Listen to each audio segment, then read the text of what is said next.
Ladies and gentlemen, we want you to stand and we want you to make some noise. Ladies and gentlemen, let's go racing here at Knoxville. Only the best go 3 abreast. It is show time at Williams Grove Speedway. Ladies and gentlemen, boys and girls, here at Eldora Speedway, it's showtime! You got 'em for a rep. Often imitated, never duplicated. The greatest show on dirt, the world of outlaws. It's time to sit back, relax, and enjoy because, ladies and gentlemen, it's showtime! Set to do battle for 30 laps. The green flag is waving. Hello again. It is Wing Nation presented by Hercules Tires. What? Mashed my button there, right? Presented by Hercules Tires. Ride on our strength. We are glad you joined us here on Wing Nation, wingnation.com, all of our social media platforms, and we are just so glad that you joined us.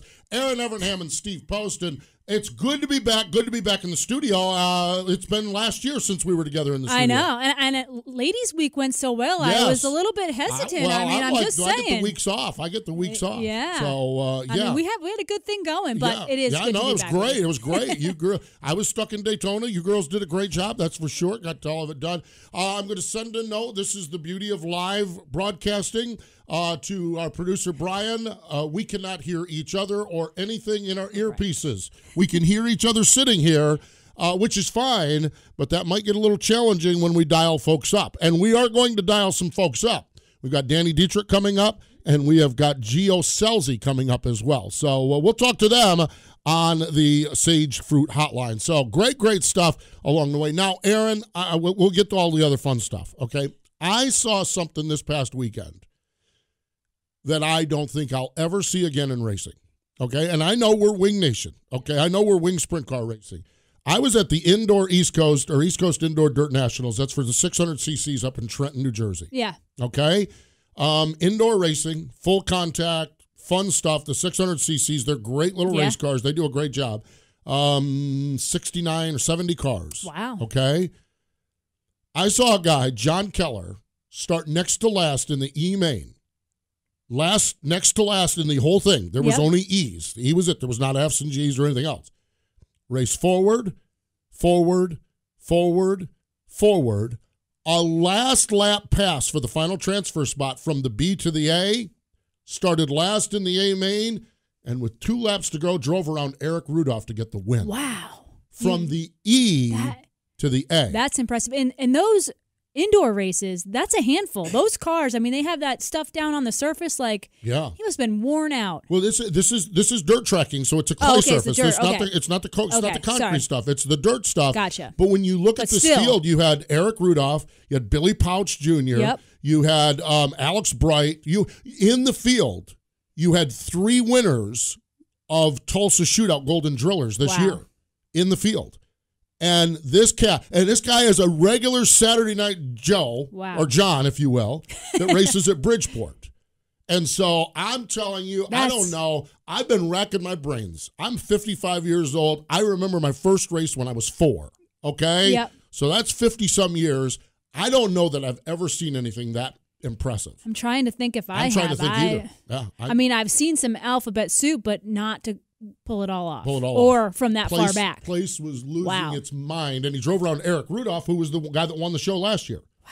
So great stuff. That's why we do it. That's why we love the racing, love the racing world. Let's get to our classic ink screen printing and embroidery hot topics. Well, hot topic, the fabulous Lincoln Speedway for the Icebreaker. Did you see pictures of that crowd? Packed. I am telling you, that was Pennsylvania Speed Week. Yep. Kyle Larson's in the house, big crowd. It's incredible. I mean, there had to be nobody else in the state of Pennsylvania anywhere else. I mean, if you went to the mall up in Harrisburg, there had to be nobody there. I mean, it's unreal. They hit it right. And this is what we talk about when we talk about this icebreaker. Yeah. Whatever the numbers are, whatever the odds are, you can hit it rough, you can hit it rough, but when you hit it big. Yeah, when you get the good weather, you get, And they did. And it was big for Danny Dietrich as well. A mid-race pass on Ryan Smith. We'll talk to Danny about that and a whole lot more, of course, coming up. Logan Schuchart, Freddie Raymer, Brandon Raymer, and Anthony Macri. So Fred and Deb got to be happy with that top 5. Nice to have both their boys up there. So really, really cool stuff. Keller Auto Speedway, new promoter Peter Murphy. You girls talked to him last week. I am so excited about what he has going on out there. Me too. I mean, I've known Peter for a long time, and his passion for sprint car racing is as strong as anyone that we talk to. And having him on the show last week, hearing what he wanted to do with the Speedway, his thoughts about making things different and using promoting tricks he knows from Australia, I just love that his first night was as successful as it was. Exactly. Sounds like it was a huge success. The winner was Mitchell Facento. Now, we had planned on calling Mitchell. Yeah. And we had it until about 45 minutes ago when he called and said, work called, and he can't do it. And Mitchell, now this guy, and I want to talk to this young man, okay, because it sounds like to me he might be a stenographer in court. He is a certified shorthand specialist. Wow. I know. That's crazy. That is really neat. So I can't wait to talk to him, but we've got Gio Scelzi, who bird-dogged him at the end of that thing like you wouldn't believe. We've got Gio Scelzi coming up on the hotline as well. And USCS and Dothan Motor Speedway, Mark Smith, Terry McCarl, Greg Wilson. Dating back into last year, Mark Smith has won the last 6 USCS races. Not a shocker there. No, not at all. Mark is just so good. He really is. You know, Classic Ink Screen Printing and Embroidery, they offer full custom driver apparel and crew wear, full service embroidery department specializing in headwear, outwear. Erin, they have an experienced design team and so much more. They do, and it's not just for racing. It can be for local businesses, schools, your sports teams, you name it. I know some of the guys in the Outlaw Tour, Sheldon Hodenshield, Donnie Schatz, Danny Dietrich from Pennsylvania. A lot of guys use them. Absolutely. So great stuff. You can find them at www.classicinkusa.com. That's classicinkusa.com. Not only racing here in North America, but racing in the land down under, if you will, Perth Motorplex in Australia, the World Series Sprint Car Grand Finale. This is, watch this one, okay? Listen to this one. James McFadden passes Corey Eliason for a last lap win. The announcer is Ben Bishop from Speed Shift TV. It's our Dryden Diesel all-death-defying move of the week. And now for the Dryden death-defying move of the week, where one driver simply amazes us with their on-track moves. He's got second locked in. He's going to have to try something at the top as he rounds up on the outside. Doesn't have the drive. Out of 2, but does he have it? Out of 4, McFadden steals the win. Oh, the line. That death-defying move was brought to you by Dryden Diesel All Death, the official DEF of the World of Outlaws and wheelmen everywhere. Visit Dryden.com for more information. How about that? McFadden is off on a roll, too. Oh, yeah. He never stopped. No, he doesn't. No, because he came over here and drove Casey's car right back. And just started whooping everybody up. Okay, and then he goes down, he gets on the plane, flies for 14 or 16 hours or whatever that plane ride is. Yeah. And then goes down there and just keeps whooping up on people. That's impressive. And then he's going to get back on the plane and drive for Casey this year. And I'm assuming the same will start. Yeah. McFadden is so good. That guy is, he's an amazing driver. Yeah. He really, truly is. You know, Dryden's new DRF racing oils, proven on track with drivers and cars celebrated in Victory Lane, and now they're ready for your race engine. DRF, engineered exclusively for high-performance, high-horsepower racing engines that require performance against the toughest competition. All DRF racing and break-in oils built with competition-grade ZDDP to protect engines' components while boosting improved torque and horsepower and superior temperature protection. And if you want the same winning performance and engine protection, just go to drfracing.com and start using DRF in your next race. Dryden DRF Racing Oil is the official racing oil of the World of Outlaws. And citywide to countryside, wherever you drive, wherever you go, Hercules Tires has the value, selection, and industry-leading warranty to get you there no matter where the road takes you. Go to HerculesTires.com and you'll find the nearest authorized Hercules Tire retail location for you. Plus, you can use the Tire Tracker to find out which tire fits your vehicle. That's www.HerculesTires.com. Ride on our strength. Let's go to the guest line, the Sage Fruit guest line, joining us fresh off from a trip to Victory Lane at the fabulous Lincoln Speedway. It's Danny Dietrich. Hello, Danny. Welcome back to the show. Hey, how are you? Good. How about you? Oh, can't complain. Can't complain, that's for sure. I guess not. That is good. We could talk about getting the rust knocked off. I think you did that down in Florida, and that had to help you when you got to Lincoln on Saturday. Yeah, it definitely helps getting them laps in down there and coming back to Pennsylvania being fresh and ready to go. Danny, we talked to a few of the guys last week that were in Florida, and they talked about how the track was different every night, and they talk about how just about every year, whatever you learn in Florida, you can almost throw out. But just like you said, at least that seat time gives you a little time to get back in the routine of things. Yeah, we're coming home from Florida, and you just learned that that page of your notebook or that section of your notebook, you just don't open it back up until you go back down there a year later. So. We got back to doing things the way we were doing them the last year here in Pennsylvania, and it worked out pretty well. Danny, we've talked to you a lot about this, and I understand, and we actually talked to you down at Volusia, and I get you're not a big fan. You at times think that this whole icebreaker is kind of crazy, okay? And we get it, and I actually tend to agree with you. There's some years going through this thing is like, oh my gosh, why are we even going through the operation? But boy, I'm telling you what, when it turns out to be a nice day and they hit it right, it is quite the show. And you guys had that place loaded up with race fans. Yeah, I mean, this past Saturday, it was packed. I mean, I don't think I've ever seen. If I'd seen Lincoln that full, it was probably during Fred's race back a couple years ago there where he had all the legends come back. That I'd say it was similar to that. I mean, the place was absolutely packed full of people, and it's really good. It's crazy. We get a 55 or 60 degree weather day like we did on Saturday. Then I told somebody we probably won't race for another 5 weeks, and we probably shouldn't race this Saturday, but we probably will. It's going to be cold, but. That's what makes Pennsylvania so different. It is we're not afraid to go out to Lincoln on a Saturday afternoon when it's 35 degrees and go racing. Danny, when you look at the crowd that was there on Saturday night, do you put that all because the weather was so good? Or, I mean, we talk about the state of sprint car racing all the time, but obviously in Pennsylvania, it's pretty good right now. If just based on a forecast, you get that many people to a racetrack in the middle of February. Yeah, I mean, I think everybody's. There's a lot of people that I've seen that came from Ohio or even Western PA just to watch the race on Saturday. To be there. Just the atmosphere of having good weather in February at the racetrack is pretty cool. But like I said, seeing people there from Ohio or Western PA enjoying the races, I think that speaks volumes about how good the racing is here in the Northeast. No doubt. It is. It is really, really good. That's for sure. Danny, let's talk a little bit about that. As you look at this season, of course, Lincoln's off to a great start. We've constantly the Steves up at Port Royal keep doing all kinds of stuff. We got Williams Grove. We've got everything going on. What's your take on what's happening in Pennsylvania? Are there concerns? Sealands Grove has changed things up a little bit. What's your take on where we're at in the state of Pennsylvania? I think everything's going in a positive direction. I've said for years, and I think a lot of people have said the same thing, that Sealands Grove is not really a weekly racetrack, in my opinion. I think they do a really good job with doing some special events, and that's what they've switched to. And, that's just my opinion. But we got Lincoln, who's, Lincoln Speedway, where Jerry and Scott and all the guys are doing a great job, upgrading a lot of the stuff that needed to be looked at down there. Mm-hmm.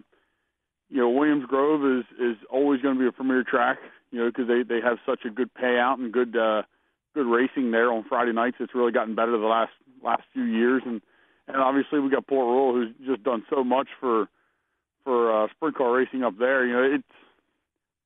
Pennsylvania's just been phenomenal. The last 5 years of really getting their act together and putting on some national events that attract people from worldwide.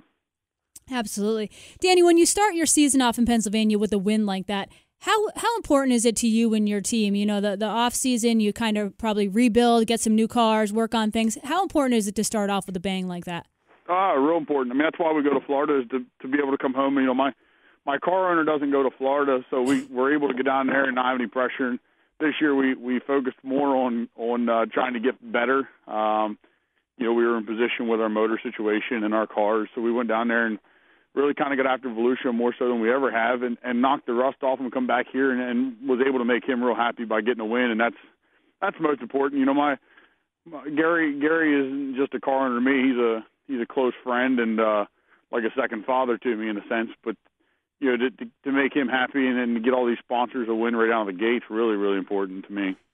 Danny, I want to go back to Volusia because I saw, and I think you put something on your social media. Okay, the downside is you made no dashes, at least through Volusia. Yeah. The upside, you were not in a B main. Yeah. Is it? I mean, that consistency is that a good? I mean, obviously you want to win.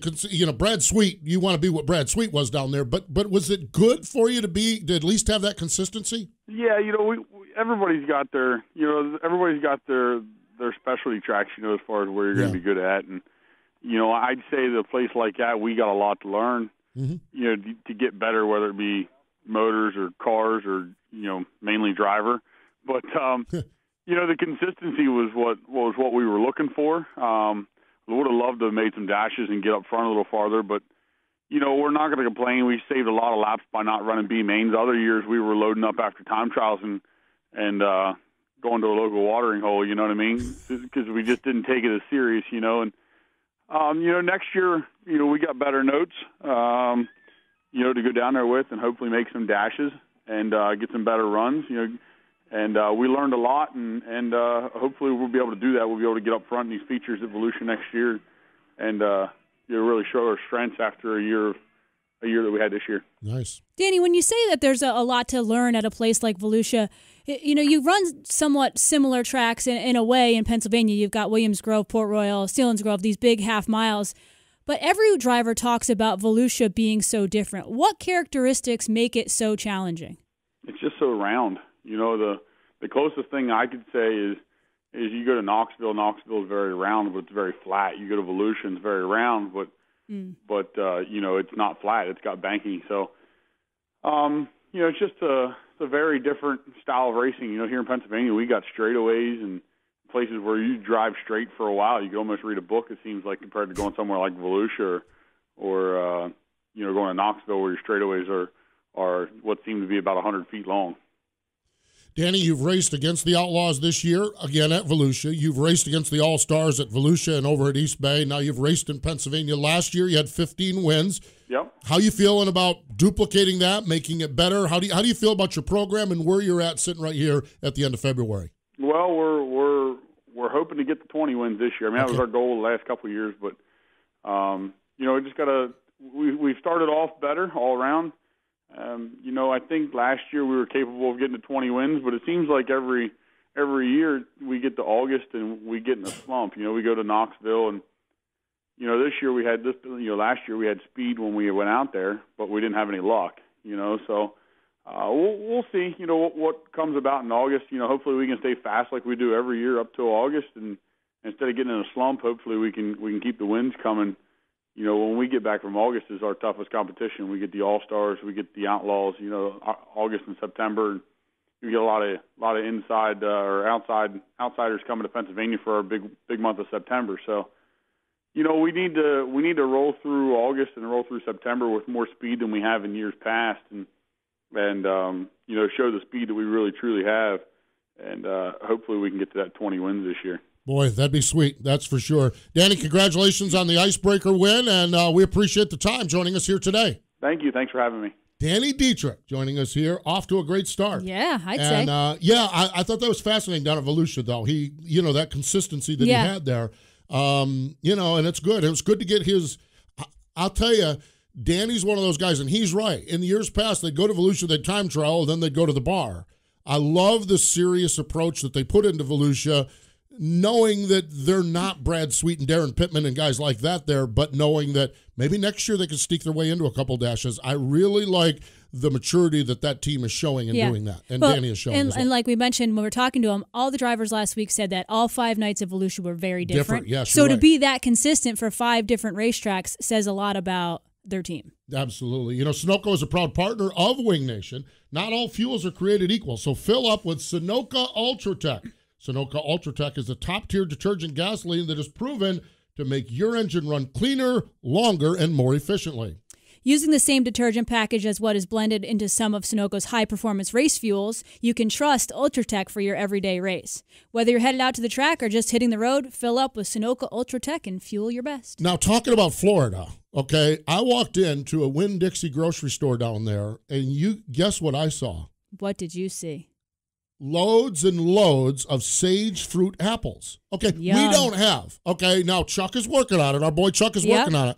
We don't get them here in North Carolina or in the Charlotte area. Yeah. Okay, now we're like, where can we get them around here? They're working on it, okay? Winn-Dixie's in Florida, they had them.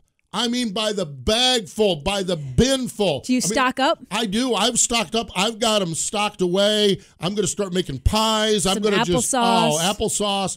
Really, really good. Sage Fruit. They're high-quality growers, packers, and shippers of Washington State apples, pears, and cherries. Sage Fruit believes in sprint car racing and is a proud sponsor of sprint car racing for the past 17 years and a partner of Wing Nation for the past 5 years. Sage Fruit loves sprint car racing, and they're here for our sprint car fans. Sage Fruit works hard to deliver an exceptional eating experience. They value the relationship with sprint car fans and appreciate your continued support of Sage Fruit. That's right. So, do like we're doing. I'm going to my local grocery store now, and I'm raising cane. Harris Teeter, come on. Sage fruit. Come on. Give me some sage fruit. Hey, you know, I was reading, we talked about James McFadden, okay? Yep. TJ Slideway is one of our favorite sites. Love what TJ does. And this morning, he updated his win list already this year. Now, this includes Australian, includes other forms of racing, midget cars and sprint cars. McFadden has 5 wins already this year. That's impressive. And they're big wins. He won the Warrnambool Classic, which is that's right. The biggest race in Australia. Right, absolutely. He just won the what was it? There was the championship title, world, the title. He won the finale in that one. Not just some small races. Past what's his name there? Corey Eliason. Corey Eliason on the last lap. Yeah. Okay, 4 wins. Aaron Reitzel, Donnie Schatz, and Mark Smith. 3 wins, Brad Sweet. So pretty amazing. Yeah. Really, truly is. Really, considering truly it's is. just a month and a half into the year. Right. Another thing. One of our open wheel buddies. I wanted to get a chance to chat just a little bit about that. One of our open wheel buddies. Obviously, the whole motorsports world was horrified on Monday night, and I'll qualify this by saying, Erin and Chrissy Wallace are dear friends. Yes. Okay, and we know what's and they've acknowledged, Ryan's acknowledged they're separated, and so we get all of that. But still, what Ryan Newman went through, and then 2 days later to see him walk out of that hospital with his girls, it's absolutely amazing what Ryan Newman's been through and the inspiration it's been. It's incredible. I know we mentioned it last week on the show on Tuesday, but it was just fresh. We didn't know much. Yeah. We knew that at that point that he was, talking and walking with around the hospital. But honestly, it's a miracle. Like seeing pictures of the car, having been in touch with Chrissy the whole time, who flew right there, was right there with the girls. I mean, even though they're separated, they're still a very close. I mean, they were married for 16 years. Obviously, and they have kids together. So she's been right there for all of it. So to go through that as a friend with her and to see that picture of him walking out of the hospital holding on to Brooklyn and Ashlyn's hands, I mean, I was a hot mess just looking at the picture. Like, I mean, literally thinking about it now. When that happened, the whole motorsports world, the whole world for that matter, I mean, it was... I was on pit road and watched it. I was sick to my stomach. I watched it live, and I watched the replay one time on a buddy's phone, and I'm like, that confirmed what I saw, and I was pretty confident what I saw. And then we got the news that it wasn't as bad as what we all thought. And then we have it, and then like this morning he's out fishing. Yeah, and literally the second day was it Wednesday morning. He woke up, and that whole thing about asking for a donut is true. He literally asked for Krispy Kreme, and I'm like, oh, he's fine. Newman's fine. He's looking for donuts. Boy, that's another reason to respect Newman. He gets up and wants Krispy Kremes. Yeah, yep. Love that. One of the things, and I actually have had a really neat spell here where Ryan and I hung out significant time out at the Chili Bowl. We have mutual friendship with Aggressive Hydraulics, and they sponsor his short track stuff.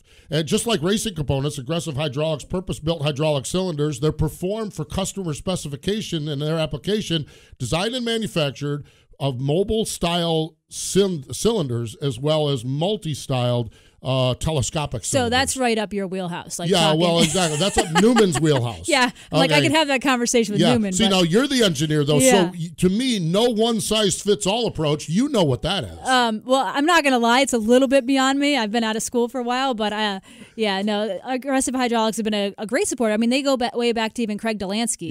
They involved with him for years, but they have hydraulic solutions for virtually every industry that uses hydraulic cylinders. They proudly design and manufacture all cylinders in the United States. So check out the video of their story at aggressivehydraulics.com. Yep, absolutely. So, and we appreciate their partnership with us and with Ryan Newman. Let's go right back to the Sage Fruit Hotline, because joining us out of the state of California, Gio Scelzi's on the line. Hello, Gio. Welcome into Wing Nation. Hi, guys. How are we doing? We are doing well. There's a lot of ground we want to cover with you because you got a lot going on and a lot on your plate, young man. But let's talk about Keller, that second place run. I know you came up a little short, but what was that night like with Peter Murphy at the helm, at the racetrack, big crowd, great field of cars? Just what was your night like as you got that second place finish?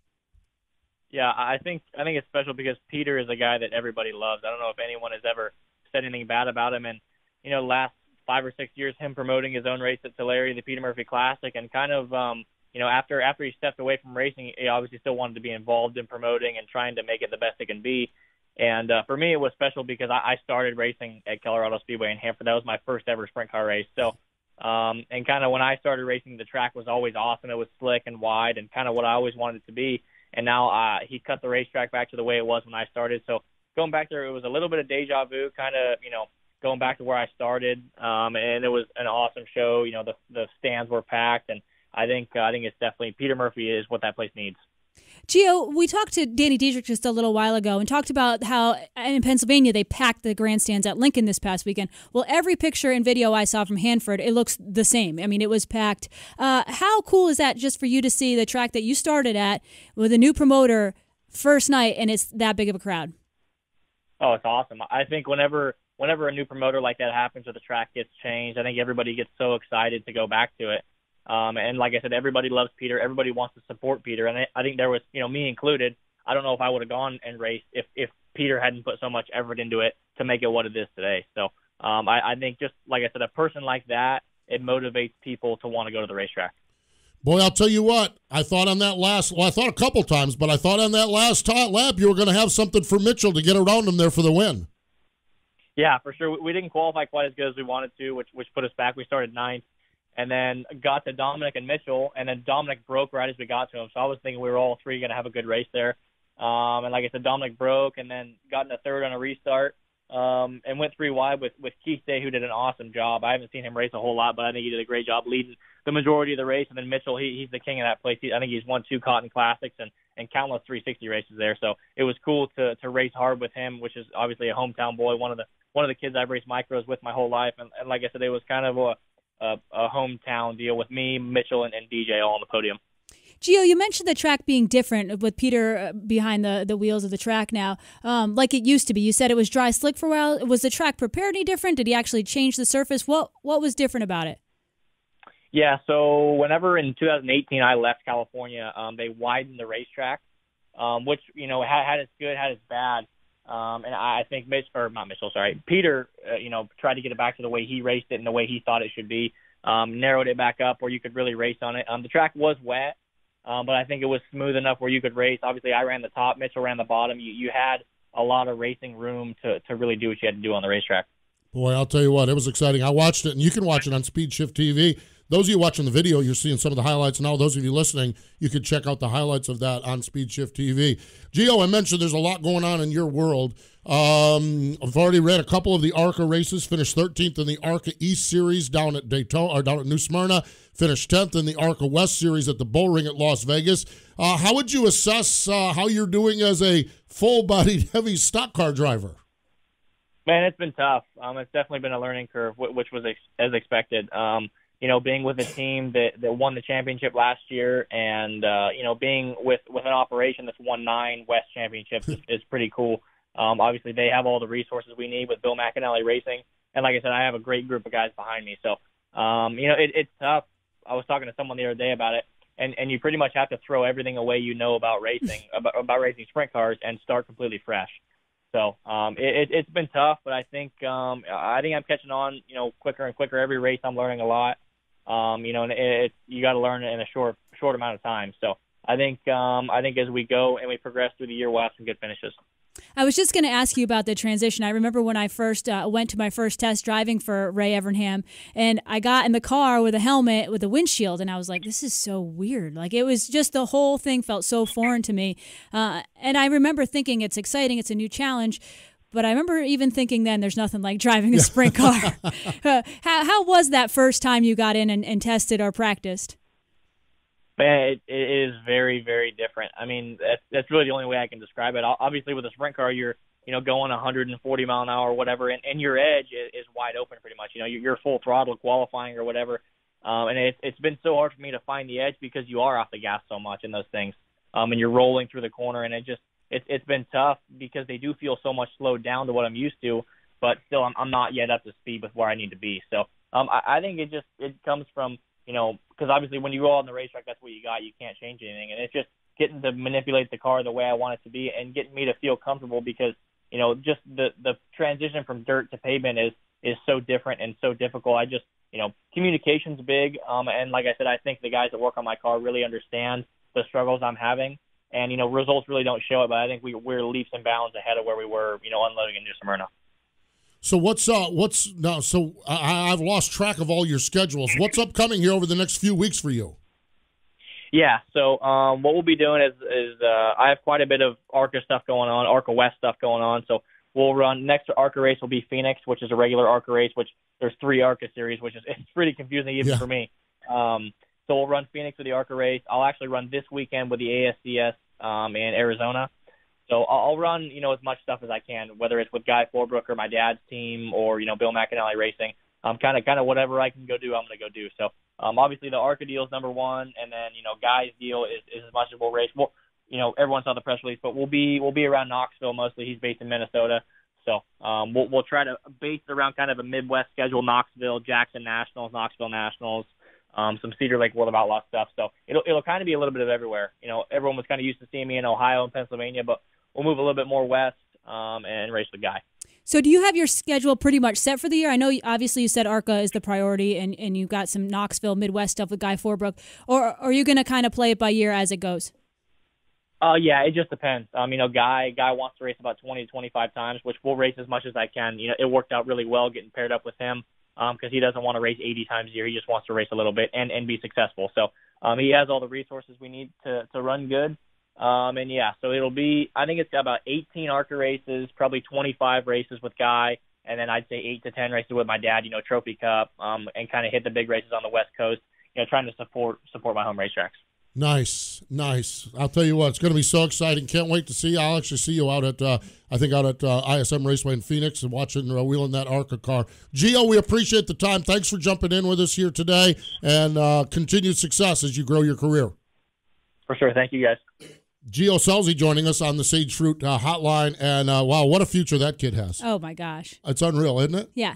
That's fantastic. And one of the things he talked about this weekend, he's going ASCS racing. Lucas Oil ASCS National Tour, they kick off their season February 28th and 29th this weekend at Canyon Speedway Park. It's the Canyon Speedway Park Meltdown in Peoria, Illinois. And really, really exciting time because for the first time, then they move west from there. Yeah, they got a California swing. They're at, how do you say that? Merced. Yeah, Merced. I always, Placerville, Petaluma. Then they go Texas, Pennsylvania, Washington. They've got the 360 Nationals. They have so much. ASCS, between all the regional racing and the national tour, I honestly can't keep up. I try. Yeah, exactly. It's like Gio said, ARCA East, ARCA West, ARCA whatever. It's like ASCS has it, but what it means is you've got your national tour, and then they come to a region, and you got all your local hot shots too. Yep. And it's really, really cool stuff. And so this weekend, they're back at it, 9 regional tours, and you can find out more information at ascs.com. That's ascs.com. Another one of our great partners, Plan B Sales, founded in 2010. They started as a Lionel and Chase Authentics apparel distributor. Now, Auto World, Greenlight Collectibles, Brand Art, University of Racing Lines, they have just expanded. It's amazing all the stuff they have at Plan B Sales. Yeah, they have a huge inventory. They have got partnerships with Kyle Larson, Ricky Stenhouse, Christopher Bell, and a lot of other drivers. And you can use a promo code. Yes, little here promo we go. code. Like we got a a coupon code here. We like deals. Yep, MRN. It's for free shipping over orders of $20. Wow, look at that. Free shipping. Free shipping. There you go. Use promo code MRN. So with that, I think we've covered the sprint car world here today. Back in the studio for the first time. Oh, my gosh. I know. It was really weird. With the way the season started, you were not available the first week, so we had Justin Fiedler in.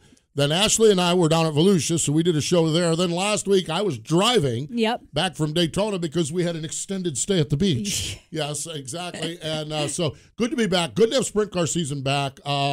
Pennsylvania getting rolling. That's always exciting.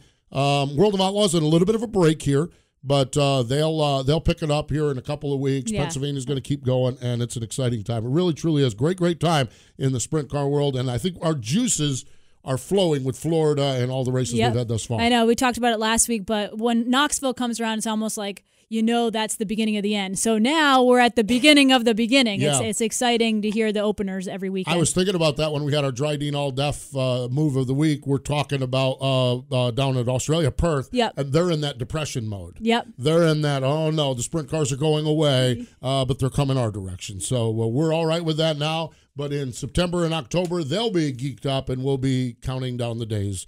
We'll see what happens. Wing Nation Apparel, we have it at www.wingnation.com, and you can get it at the All-Star Circuit of Champions trailers, wherever they go, coming up at Attica later this year. Follow us on social media, Twitter, Facebook, and yes, our YouTube page. Yep, all kinds of great interviews on our YouTube page. Neat stuff that you've seen on this show, neat stuff that you've seen on our MAV TV show, and some things that you haven't seen in either place. So check it out. Coming up, this is going to be fun. Our Thursday podcast, okay, one of the characters, and I think that's the only way you can describe him, and you've had a lot of dealings with him, and I have, Pete Walton.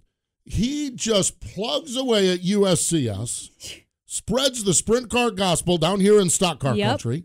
He's a character. He's a card. It's probably not going to be a short podcast because when you say, hi, Pete, how are you? It's usually 15 minutes before you get the next one in.